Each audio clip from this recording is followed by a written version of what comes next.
My name is Lucy Pardey, and I am the youngest of Rod's children. And today I wanted to take a moment and introduce you to my best friend. This is Amanda Thompson.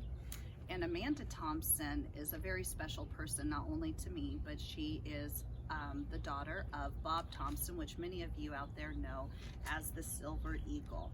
I have to have some notes for Bob's life because just like my dad, Amanda, neither of us really lived in the poker world with our parents. We both have older siblings that were working and living side by side in that community with Rod, with my dad, and then her older brother and sister, Kathy and Robert, were heavily involved in the poker world, working in poker rooms with Bob. And so last night we called Kathy and got some of the details of Bob's life, of the years that they came from California over, and she remembers somewhere around 1965, long before we were all born, him moving the family for him to be a poker dealer at the Carousel Club, which was across from the Horseshoe. Somewhere around 1977 or so, after he worked at the Golden Nugget for a time, he started working at the Dunes with Johnny Moss. And my dad played poker with at the Dunes somewhere between 1979 to 83, and at the same time my stepmom Carmen was a cocktail waitress at the Dunes. So to kind of put into perspective of when our parents for sure knew each other, but my guess is that they knew each other way back in the early 70s. Bob also was heavily involved in the World Series of Poker and did tournaments all over the place. And then in 1983, he got hired to be the director of the Stairway to the Stars. Now there's a special photo of my dad receiving a trophy from Bob Thompson. And this trophy was like 3 feet tall, and the date on the newspaper is January of 1985. That's long before Amanda and I even became friends. But I know my entire life I held on to this trophy that was in our main like living room area, and I used to play with it like a toy, and it had these like sharp tips at the top, and I would point on them and touch them and play with this trophy like it was my own personal thing. And my dad had a few of them. And then here we are years later. It was after Bob had passed away that Terry King found the photo and made copies for Amanda and I. And I just like was floored looking at this trophy that my best friend's dad gave to my dad back when we were itty bitty little girls. And it just was such like a memory of mine all through childhood, this thing in my living room. This was probably about 92 that we met. I was in 6th grade and Lucy was in 7th grade. And we both lived on Rancho. Our backyards faced Rancho. And we would walk down till we got to Okie off the bus. We would, have the bus stop was a little bit farther down, and all the other kids would kind of take a shortcut through the neighborhood, but we would walk down Rancho, and so it was just the two of us. And every single day, Lucy would talk to me, and I'm very shy, and she would just keep talking every single day until finally I slowly started talking back. And eventually, she asked me if I would come to her house, for a hangout, a play date. That's what I was going to say, a play date. And she cooked me spaghetti, so I guess she thought food was going to win me over. And little do I know, she absolutely hates tomatoes, and it upsets her stomach. And so now I know not to do that. Idea.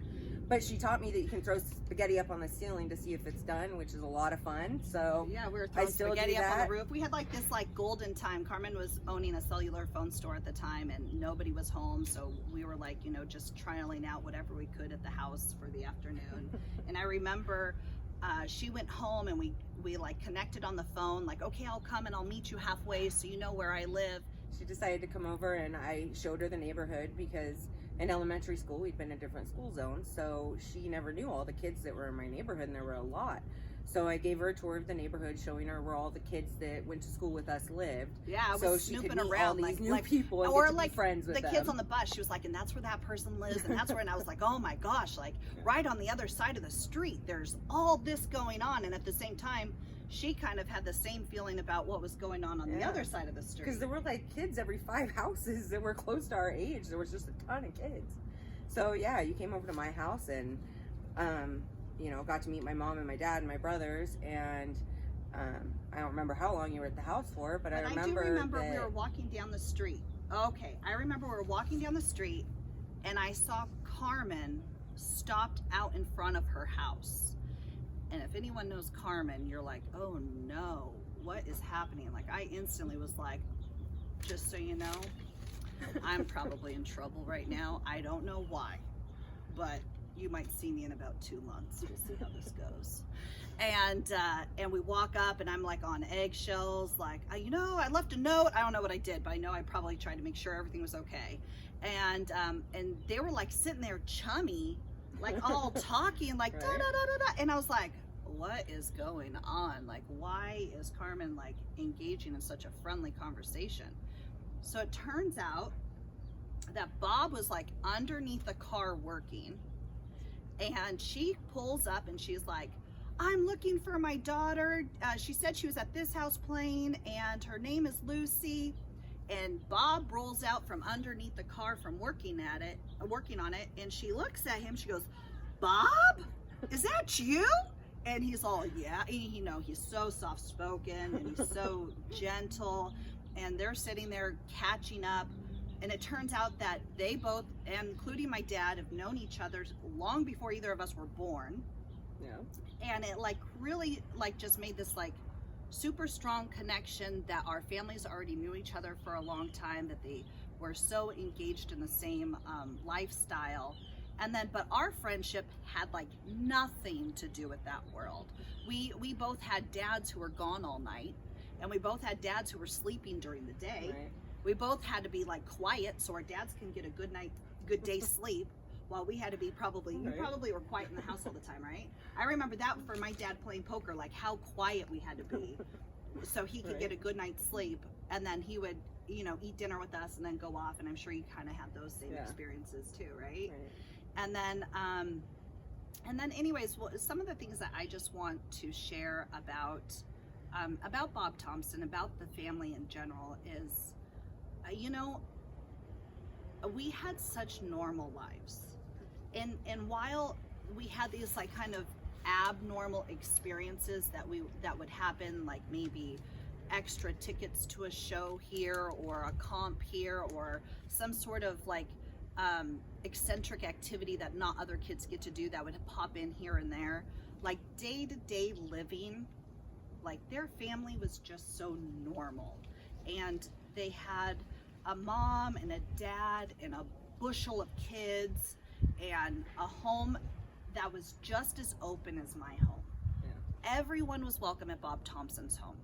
Everyone was welcome at my home. I know, it was so funny that it was like that. In each neighborhood, all the kids flocked to those houses. To the 2 houses. And, you know, some of my favorite parts with Bob are quiet moments he and I had. You know, he was just such like, such a strong presence of a man doing the right thing. And you know, I'm an early bird, and Amanda is not. She always slept in, and I always got up early. So Bob and I would spend our mornings together. And he would be out at the table reading his Bible. And he always welcomed me right there next to him. I know, I think that my friends were leaving for the day, and then I'd wake up and they've been out there talking with my dad for 3 hours at the dining room table. Yeah. Learning about the Bible or poker or tennis. Or cooking. Anything. You know, speaking of tennis, one of my favorite things about high school was that Bob would come and teach the tennis camp at my high school once a year. For a full week, I would have Bob there and all of my friends. I'm like, this is my best friend's dad teaching us tennis.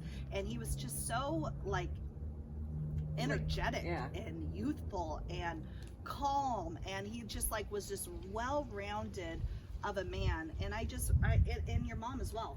Just patient. Watch the ball. As always, watch the ball. But he was just really calm. Even if you messed up, you better have your eye on that ball. We wanted to take this moment to just share with you guys a little bit about our family's connection, how wonderful her whole family has been to me my whole life, how Bob and Diane treated me like their own forever.